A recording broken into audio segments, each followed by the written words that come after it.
Well, it's great to be here. That's not a platitude. I think reform, if Illinois is going to have reform, it has to run through Quincy, Illinois. And I want to tell you why. This Tea Party, you are one of the original Tea Parties in the entire country. I mean, think about the predicament that we all face. For the last number of decades, our political opponents on the progressive and the hard left, they have been contesting every square inch of the Illinois and national political turf every single day when they wake up. And you and I, we haven't had an answer. We haven't had an answer because we've been busy in our families, in our churches, in our communities, in our businesses. And they have set up and designed a system to literally fleece the productive for the takers. But you and I, we've woken up, you've led on this, and every single day you get up and you contest every square inch of the Illinois political turf, and you push back, and we are winning. So I think you give yourselves a big round of applause.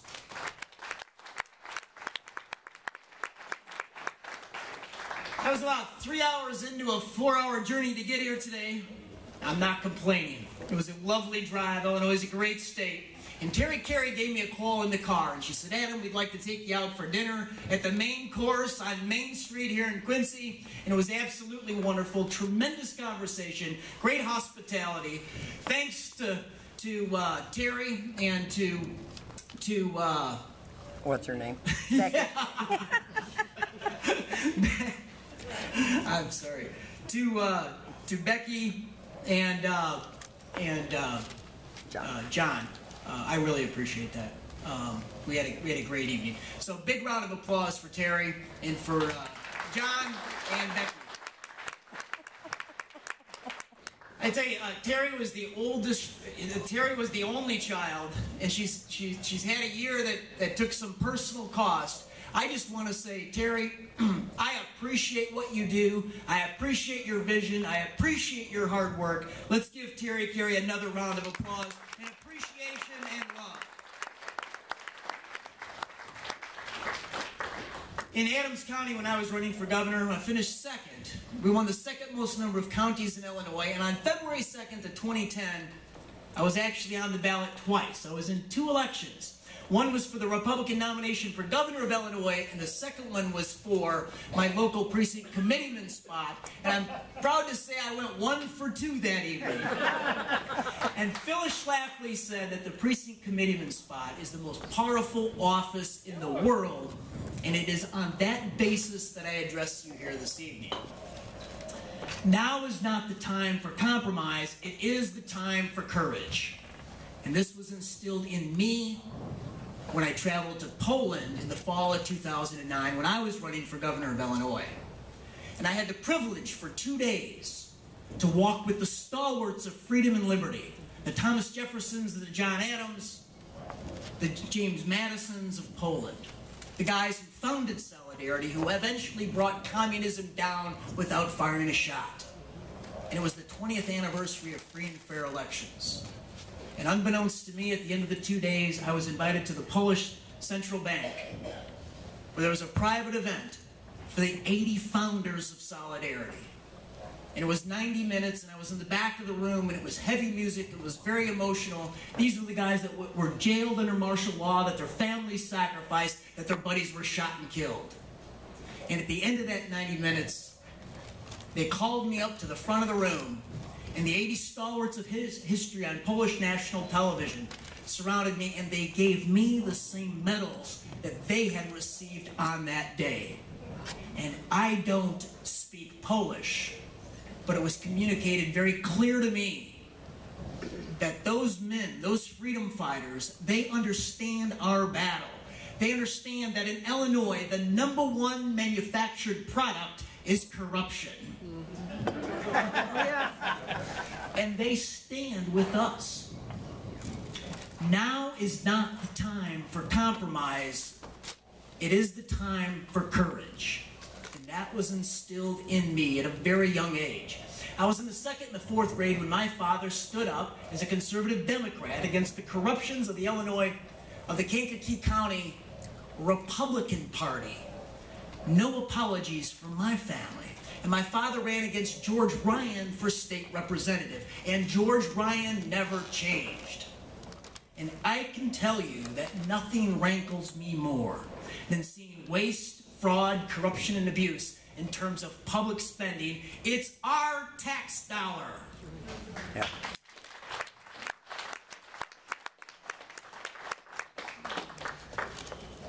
Who here in the room believes that Illinois can be transformed? Sure. That's why I love Quincy. If you don't believe it can be transformed, you're suffering from despair.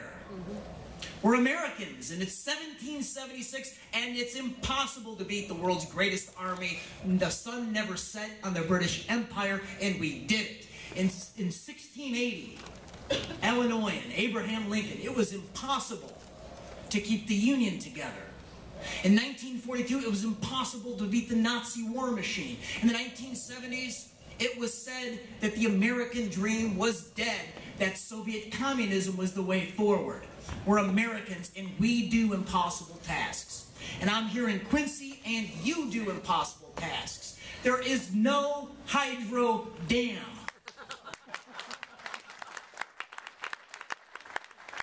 There is Republican Congressman Bobby Schilling.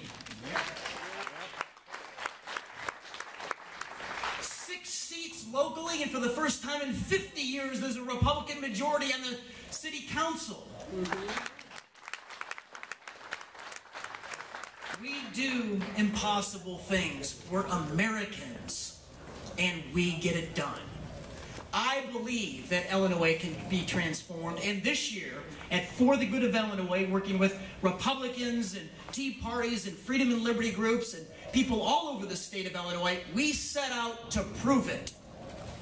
For the last 3 years, traveling the entire state, across this state, I have given you 2 promises.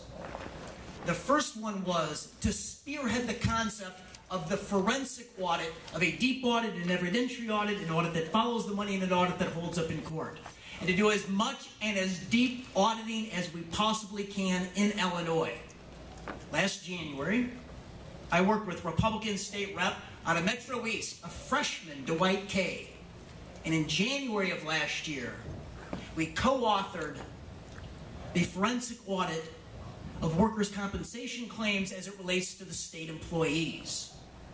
We wrote it, we had it sitting in the hopper. In February, the Bellevue News Democrat broke the story that 382 prison guards at Menards had filed claims on carpal tunnel syndrome by turning keys and locks, costing you and I $10 million. And I'm proud to say that we anticipate, here in January, that the top auditor in the state, Bill Holland, will wrap up that audit. Madigan picked up that legislation, it passed the House 111-0, and the auditor started in on that audit, and word is, he is going to pop the largest fraud and corruption scandal since the indictment of both governors. Look,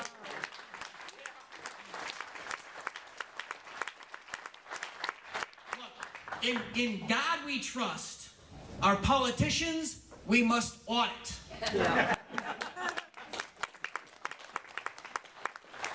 And we're going to keep up the fight on forensic auditing until we audit every single dollar of state spending, starting with the pensions. Oh, yeah. Yeah. Here's the second promise. Traveling all across Illinois for the past 3 years, I promised you to put every dime online in as real time as possible, right? To open the books on as much spending as we possibly can. It's public information, and we have a right to see it and to hold those making the decisions on it accountable. Well, this year we took a huge leap forward in September on that mission, where we posted the pay and the pensions for virtually every single public employee at every level of Illinois government. It was 7 million lines of data. It was $250 billion worth of spending, and you can see it all at openthebooks.com. You can see your local school districts, your townships, your counties, all the way to Springfield. And then we did something 2 weeks ago that was even hotter. We rolled out an iPhone app. Between the mobile app and the website, 50,000 people in this state have asked 750,000 questions about how much their government costs them. The people of Illinois are ready for reform. This proves that we're hungry and we're ready to hold those people making pay and pension decisions accountable for their decisions.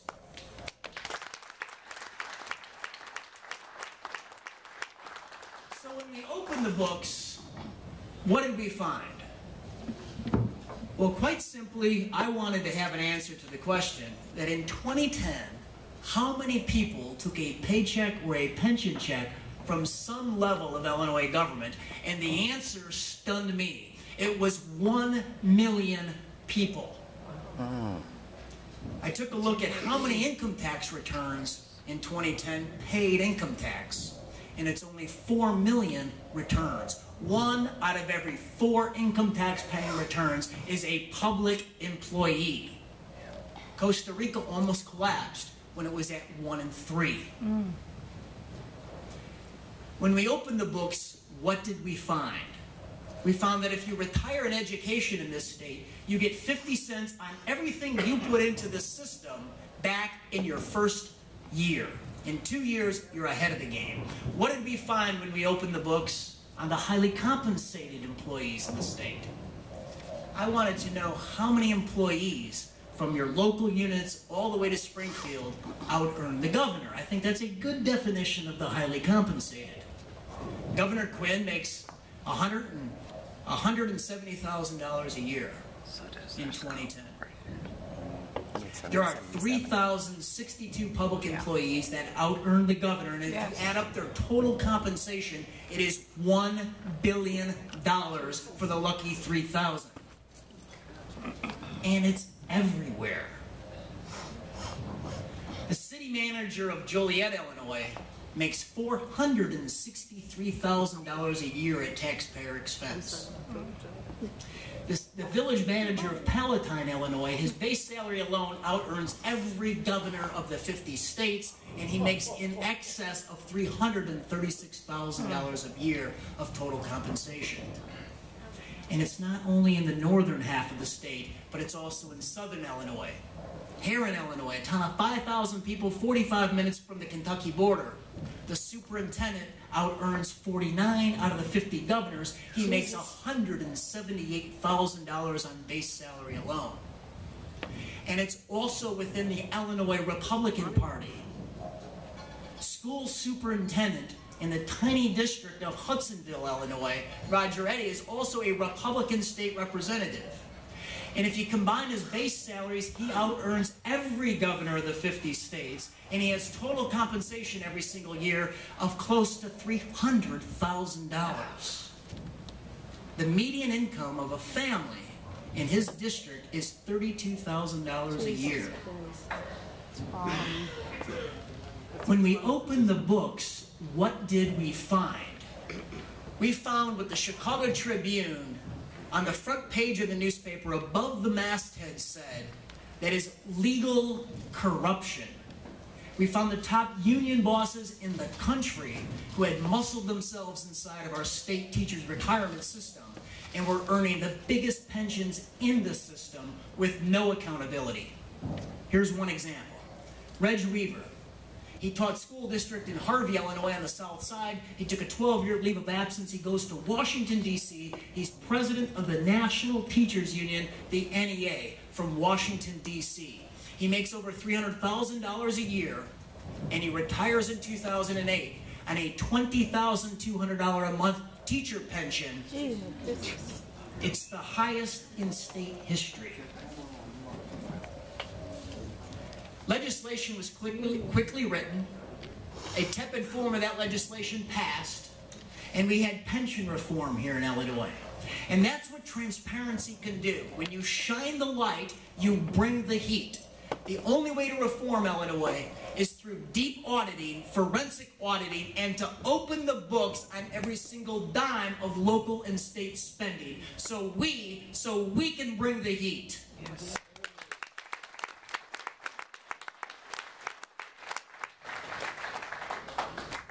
I believe believe that Illinois can be transformed, but we need people with guts. We need people with backbone. This is an inflection point in history. I don't need to tell you what 2012 in the election means to the ongoing concern of the state of Illinois, the state of Quincy, and the state of America. This is the real deal. This is what we have spent our lives training for. So now I have a question for you.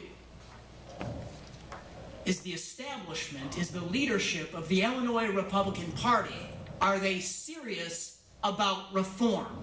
No. I want to give you 3 Central and Southern Illinois primary races. A primary is simply a time to clean up the party. The primary is a time to punch our guys with principles and values through to get them into Springfield. The primary is a time where you choose the forward direction of your party. We know that the Illinois Democrats are not serious about reform. They'll feed their constituencies. Those people that are public employees, the big corporations on corporate welfare that fund their machines, and the people on transfer payments and entitlement programs. Those are their constituencies. Hardworking, middle-class taxpayers, entrepreneurs, small business owners, you're not their power base, you're their piggy bank. So we need a party that will defend our constituencies, our individual freedom and our individual liberty. And we can complain about Chicago, but the problems I'm going to delineate next on 3 races are in Central Illinois and Southern Illinois. So here's the first. A young, rising force within the Senate Republican caucus. His name is Kyle McCarter. And Kyle McCarter wrote the Senate budget for the first time in 8 years last year. Kyle McCarter wrote the budget, sold it to leadership, and for the first time they had a budget. And Kyle McCarter got to Springfield just a few years ago. He's a manufacturer in St. Clair County. He understands that workers' compensation insurance is crushing private sector jobs. It's 3 times higher than Indiana. And when he got to Springfield, he was told by Republican leadership to stop running workers' compensation reform. They said, Kyle, in your lifetime, Springfield will never pass real reform. But Kyle didn't listen. He kept running it, and he brought it to a roll call vote in the last legislative session where 28 Democrats had to vote present. It was so good. They passed a tepid version of workers' compensation reform, and even Lisa Madigan, once it passed and Quinn signed it, said, that's not real reform. You need to take another bite at the apple. And so McCarter is going to bring forward, yet again, this spring, real workers' compensation reform that will reform causation. Because right now, we have speculation. Kyle McCarter is being primaried by an 18-year, 76-year-old, nondescript Republican senator who's actually switching districts. He's not running in his incumbent district. He's switching districts to try to knock out the new young gun in the Republican caucus because they can't control him. He got 1,200 signatures. You need 1,000 good ones. And 4 pages were passed in a prison by a union rep, and 5 pages were passed in a school district by a union rep. Ethics violations at best. Here's the, oh, by the way, that Senate Republican, he's in leadership. Second race, John Bamenek. John Bamenek's a conservative activist from Champaign. In 2008, he wrote the book, Illinois Deserves Better. He called this crisis when you and I, we weren't paying attention to what was going on. He called the crisis, he wrote the solutions for it. He's one of the sharpest policy guys in the state. I know, because he was an unpaid policy advisor on my campaign for governor, and I started from scratch, and I didn't make a policy mistake, and we were the policy heavyweights on that campaign against the biggest names in the Illinois Republican Party. We need John Bamenek in Springfield. And he's running against a Democrat who voted for the 67% income tax hike. And he's being primaried by a candidate chosen by Senate Republican leadership. So who is this challenger to our stalwart reformer? He's a guy that comes off the Champaign County Board. His name is Al Nudo. And Al Nudo brags on his campaign website that he spearheaded and he passed and he's proud of hiking the sales taxes in Champaign County that fund school construction. And that's a sales tax hike that lost in the last election in Blue Madison County 81 to 19%. And then he gets up, Al Nudo gets up in front of the Illinois College Republicans at the University of Illinois, and he says, that tax hike created jobs, and that sounds like Barack Obama.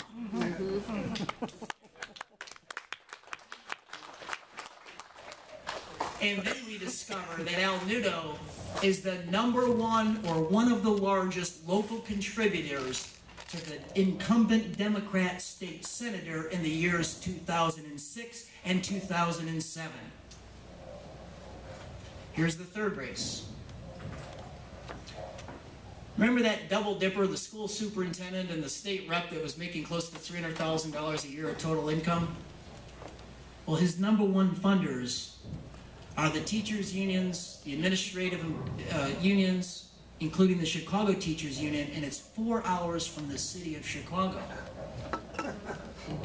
And we know those unions, they spearhead higher income taxes, property taxes, and sales taxes, and Roger Eddy in Springfield does the same. He spearheads higher income taxes, higher sales taxes, and higher property taxes. So we've convinced a Republican county chairman, and this never happens, where a Republican county chairman stands up to take on the establishment. So we convinced Shelby County Republican Chairman Brad Halbrook to run against Roger Eddy, because Halbrook understands that we cannot afford Roger Eddy any longer in Springfield. So who is Brad Halbrook? He's a guy that in 04 and 06 noticed that the Shelby County Republicans slated 0 candidates locally on the ballot in 2 primaries. He had enough of it. He became Republican county chairman. He's flipped his county red. They're poised to take a majority position on the county board in this cycle, and they've won the county board chairmanship and the state's attorney position, the 2 most powerful positions in Shelby County, and that's the type of leadership we need to bring to Springfield. That's right.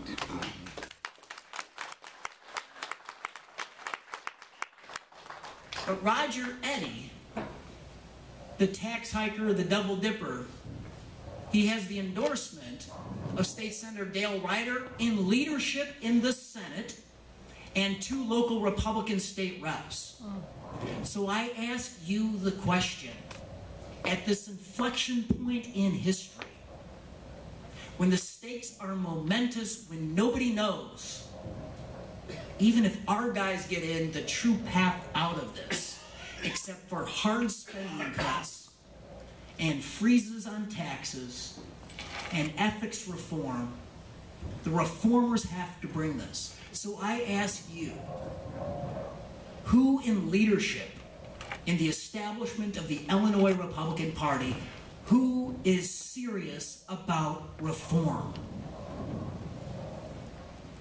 I'm going to close with a story that I've heard Newt Gingrich tell very well. And it's about the birth of our country. In 1776, in Christmas, George Washington's army was on tough times. When it was easygoing, when they won a few battles, when it was super cool to be a patriot, they had 30,000 people in George Washington's army, but by 1776 it had shrank to 2,500 of them. And it was bitter cold, and Washington knew that he needed to take some risk or it was over. Out of the 2,500 soldiers that were left, it represented 1 out of every 1,000 people in the colonies. 1/3 of them did not have boots. They wrapped their feet in burlap bags. The plan was secret. Outside of leadership, nobody knew what the plan was, but they knew the password: victory or death. Our nation is conceived on men wrapping their feet in burlap bags, walking 9 miles in a trail of blood through the snow, in a driving hurricane of a winter storm, with a password of victory or death. Nobody in this room, starting this year, can be tired. I have not done enough. You have not done enough. We need to do more. We're Americans. We do the impossible. We have a legacy and a history to defend and protect, and it's our generation. We, you and I, we are privileged in our generation to defend the fundamental underpinnings of the greatest nation ever conceived in the history of the world, the only nation where we recognize where our rights come from God and not another man. Thank you. God bless you.